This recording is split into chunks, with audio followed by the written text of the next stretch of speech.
While the argument from authority can be used in ethical or moral reasoning, appealing to moral authority tends to be a very weak argument logically. The gist of how one would do it, arguing philosophically, is you'd appeal to, say, a philosopher who's noted in ethics, say Immanuel Kant, or John Locke, or John Stuart Mill, etc., and say, because they're an expert in ethics, and they say this particular thing, for example, if I say Kant is an expert in ethics, Kant says lying is wrong, therefore lying is wrong, that would be an argument from authority, appealing to his authority as an expert in ethics. Now, the main problem with appealing to moral authority as a philosophical argument, trying to establish a moral claim as, true or plausible, is that there are equally authoritative, equally credible, equally, capable in expertise philosophers who would disagree. So, for example, Immanuel Kant says that the categorical imperative is the correct moral view, and he's an expert in ethics, and so that would be an argument from authority. But of course, John Stuart Mill is also an expert in ethics, although, he's dead, of course. But he claims that the principle of utility is the correct moral theory. And so for any moral authority, Mill, Kant, etc., that you can refer to, you can always find an equally credible, equally capable person who says the opposite. As such, resolving a philosophical moral dispute by a appeal to authority, the authority of philosophers, would be a very weak argument, because any argument you could make appealing to the authority of, say, Kant, you could make an opposing argument appealing to the authority of Mill. So, relatively weak reasoning.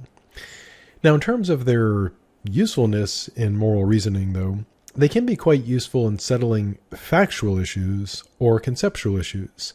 So, for example, if you were writing a paper on the ethics of capital punishment, you might look at, as part of the moral argument, whether or not capital punishment deters. In that case, you could turn to an argument from authority to settle the factual issue of whether it deters or not. And fortunately, in cases like the deterrence value of capital punishment, you can find experts who are credible, and you typically won't find, if it's a settled issue, then you typically won't find equally credible experts, a large number of them opposing it. So one of the weak points of trying to use an argument from authority in philosophy is that most things are typically not settled in philosophy, and there are people of equal authority saying different things. If you're engaged in a factual dispute, in many, but obviously not all, factual disagreements, you can find consensus among the experts and appeal to that. You could, of course, still be mistaken, but you can often find consensus for factual issues.